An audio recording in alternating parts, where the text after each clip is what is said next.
بسم الله الذي لا يضر مع اسمه شيء في الأرض ولا في السماء وهو السميع العليم. السلام عليكم ورحمة الله وبركاته. إن الحمد لله نحمده ونستعينه ونستغفره ونعوذ بالله من شرور أنفسنا ومن سيئات أعمالنا. من يهده الله فلا مضل له ومن يضلل فلا هادي له.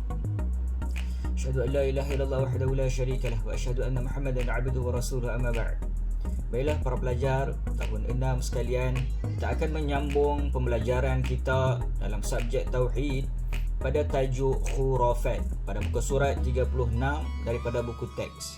Baiklah, kita akan membicarakan tentang dalil khurafat. Kita mengetahui secara asas apakah itu khurafat dan juga kesan ataupun cara mengatasi dan sebagainya. InsyaAllah ta'ala kita akan mulakan dengan mengetahui asas-asas apa itu perkara khurafat. Khurafat ialah kepercayaan dan amalan carut marut yang boleh membatalkan iman. Kita percaya dengan amalan-amalan yang boleh membatalkan iman. Ini adalah perkara khurafat.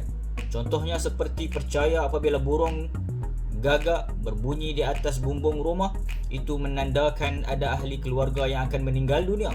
Percaya apabila ular masuk ke dalam rumah, menandakan ada kecelakaan yang akan menimpa. Meletakkan kain putih di atas batu nisan dan meletakkan payung untuk memayungi kubur. Ini semua adalah amalan-amalan yang tiada dalil dan nas daripada Al-Quran dan juga As-Sunnah. Jadi kita percaya kepada burung gagak ni seolah-olah burung gagak ni mengetahui perkara yang gaib, iaitu kematian ahli keluarga.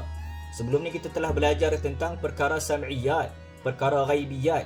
Tiada siapa pun makhluk di atas muka bumi ni yang mengetahui tentang perkara gaib, termasuklah kematian adalah perkara gaib, melainkan Allah Subhanahu wa taala. Dalam ilmu Allah Subhanahu wa taala, hatta Nabi SAW pun tidak mengetahui kematian dirinya dan juga orang lain, kan? Jadi perkara-perkara yang berkaitan dengan iman kita, kepercayaan kita, jika kita yakin adanya kuasa ghaib selain daripada Allah Subhanahu wa taala, ini akan menjuruskan kita kepada syirik dan juga khurafat, kan? Contohnya apabila percaya ular masuk dalam rumah menandakan ada kecelakaan, kan? Mudarat dan manfaat semua datang daripada Allah Subhanahu wa taala. Jika ular masuk ke dalam rumah, mungkin dia berasa panas di luar dan mencari tempat yang sejuk di dalam rumah, seperti bilik air di bawah tikar, bawah kapet dan sebagainya. Dan kita tidak boleh percaya bahawa ular ini datang untuk menandakan kecelakaan kepada kita. Tidak. Ini akan merosakkan akidah kita. Adalah perkara yang khurafat. Sabda Nabi Muhammad sallallahu alaihi wasallam an Abi Hurairah radhiyallahu anhu أن النبي صلى الله عليه وسلم قال لا عدوى ولا طيارة ولا همة ولا صفر, yang bermaksud rawahul Bukhari dan Muslim. Hadis ni riwayat Bukhari dan Muslim. Yang bermaksud tidak ada adwa, penyakit yang menular, tidak ada tayarah, merasa sial dengan burung, dan tidak ada hammah, merasa sial dengan burung hantu, dan tidak ada safara sebagai bulan musibah. Bulan safar ni bukan bulan musibah. Kita tidak mengetahui sesuatu penyakit ataupun kecelakaan ini melalui binatang. Allah Subhanahu wa taala tidak membuatkan perkara ini berlandaskan binatang semata-mata. Perkara mudarat dan manfaat adalah daripada Allah Subhanahu wa taala. Kita kena yakin bahawa segala ujian dan musibah adalah milik Allah Subhanahu wa taala yang mengaturnya, bukan pada binatang ataupun perkara-perkara alam yang lain. Ini adalah akidah kita Ahlussunnah wal Jamaah. Baiklah, antara kesan kita mempercayai perkara-perkara khurafat adalah akan dirmukai Allah Subhanahu wa taala dan Rasulullah sallallahu alaihi wasallam. Allah Subhanahu wa taala sangat tidak menyukai bahawa orang yang melakukan syirik dan juga khurafat. Faqala Allah taala dalam Al-Quran, inna syirka la zulmun azim. Sesungguhnya syirik itu perbuatan yang dosa yang besar, dan juga Nabi SAW sangat melarang kita untuk melakukan syirik dan juga khurafat ini, seperti mana yang hadis yang kita bacakan sebentar tadi yang diriwayatkan oleh Bukhari dan Muslim. Dan kita juga akan berlaku kemungkaran dan kerosakan di muka bumi apabila semua orang percaya kepada binatang dan perkara-perkara yang seumpama dengan ini, maka tiada lagi kepercayaan kepada kekuasaan Allah Subhanahu Wa Taala. Ini akan melantangkan kemungkaran dan kerosakan di muka bumi ini, dan seorang itu akan menjadi takbur dan pendendam, kan? Bila dia percaya kepada selain Allah, hati dia akan mula takbur dan menjadi dendam kepada Allah Subhanahu Wa Taala. Menjadi dendam, kenapa perkara kecelakaan ini datang kepada aku? Tiada lagi iman dalam diri dia, dia akan jadi takbur dan juga dendam. Jiwa tidak aman, tenteram dan sentiasa berada dalam ketakutan, kan? Jiwa ni tidak lagi tenteram kerana tiada ada tawakal kepada Allah Subhanahu Wa Taala. Tidak ada penggantungan dan pengharapan kepada Allah. Kita orang Islam, antara senjata terbaik kita ataupun pengharapan yang terbaik kita adalah penggantungan kita kepada Allah Azza wa Jal. Jika hilang ini, maka hati kita tidak akan tenang dan kita akan sentiasa berada dalam ketakutan yang tak pasal-pasal. Semua orang Islam percaya pada Allah Subhanahu Wa Taala yang mengatur hidupnya dan mentadbir hidupnya. Allah Subhanahu Wa Taala sekali-kali tidak akan menzalimi umatnya. Allah Subhanahu Wa Taala bagi ujian kepada kita untuk meningkatkan iman kita. Allah mengetahui bahawa kita mampu untuk menghadapi ujian tersebut, dan kita kembali kepada Allah itulah adalah jalan yang terbaik. Antara cara mengatasi dan menghapuskan amalan khurafat adalah mengadakan penghayatan ilmu secara terbuka seperti forum, halaqah dan sebagainya, agar masyarakat dapat memahami ajaran Islam yang sebenar.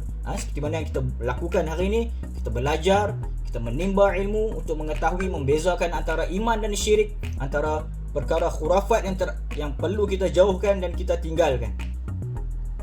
Kemudian kita memberi penerangan melalui akhbar, media massa, poster-poster dan lain-lain supaya masyarakat meninggalkan amalan khurafat. Seperti mana hari ini kita ada Facebook, ada Instagram, ada WhatsApp. Kita boleh mewar-warkan tentang perkara ini dengan kreativiti yang kita ada. Kita buatlah poster ataupun buat tulisan yang baik dengan dalil dan bukti yang kukuh daripada sabda Nabi SAW dan dalil ayat-ayat Al-Quran. Kerana Islam adalah bersumberkan dua perkara ini. Jadi selain daripada itu, kita tak boleh memandai dalam agama ini. Kemudian kita memperuntukkan undang-undang atau peraturan mengenai amalan khurafat dan menguatkuasakan supaya masyarakat dapat meninggalkan amalan khurafat tersebut. Jadi daripada sudut undang-undang pula di negeri kita, kita boleh melakukan, sesiapa yang melakukan syirik, sesiapa yang melakukan khurafat, boleh diambil tindakan undang-undang pada dia, kan? Pada zaman dahulu, satu orang yang melakukan syirik ni keras undang-undang ataupun hukuman yang dikenakan kepada dia. Pada hari ini mungkin kita boleh melakukan kembali hukuman tersebut. Orang yang melakukan syirik kepada Allah, orang yang melakukan khurafat kepada Allah, mestilah dikenakan dengan hukuman yang berat, kerana ini adalah berkaitan dengan keimanan kita kepada Allah Azza wa Jal yang menciptakan kita, yang menciptakan dunia ni, yang membolehkan kita kehidupan kita di dunia ni.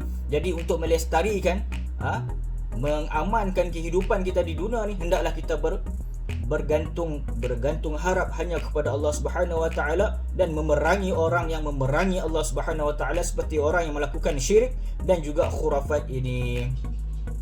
Baik, kita tengok pada muka surat 38 pada segmen tahukah anda menerusi sunnah Nabi Muhammad sallallahu alaihi wasallam secara ikhlas, menuruti sunnah Nabi Muhammad sallallahu alaihi wasallam secara ikhlas dan berterusan merupakan benteng yang ampuh bagi mengelakkan diri daripada terjebak dalam perbuatan khurafat. Ini adalah sangat benar adik-adik para pelajar sekalian, kerana jika kita meninggalkan sunnah Nabi SAW, pastilah kita akan mengambil selain daripada sunnah untuk menggantikan kekosongan yang ada dalam hati kita dan minda kita, dan kita mulalah merapu-rapu mencari selain daripada Allah untuk bergantung harap dan meminta doa. Maka berlakulah perkara-perkara kesyirikan dan juga perkara-perkara kepercayaan kepada perkara-perkara yang khurafat, kan? Seperti mana yang contoh yang kita sebutkan sebentar tadi. Maka Ustaz nak sarankan kepada diri Ustaz sendiri dan juga para pelajar sekalian, marilah kita bersama-sama meneguhkan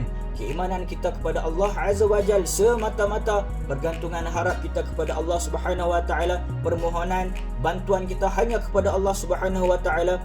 Kita percaya dan yakin bahawa setiap takdir ataupun qadar yang Allah Subhanahu wa taala berikan kepada kita berbentuk ujian ataupun kesenangan adalah baik untuk diri kita. Kita sentiasa bersangka baik kepada Allah Subhanahu wa taala, kita mengamalkan sunnah dengan sesungguhnya. Moga-moga Allah Subhanahu wa taala akan memberikan kita ganjaran yang paling hebat, yang paling dahsyat, iaitu syurga Allah Subhanahu wa taala, dan dapat melihat wajah Allah Subhanahu wa taala di syurga kelak. Sama-sama kita doakan perkara ini setiap detik, setiap saat, insya-Allah taala. Setakat itu dulu pada hari ini. Kita sudahi pembelajaran kita dengan tasbih kafarah. Subhanakallahumma wa bihamdik, asyhadu an la ilaha illa anta, wa nastaghfiruka wa natubu ilaik. Assalamualaikum warahmatullahi wabarakatuh.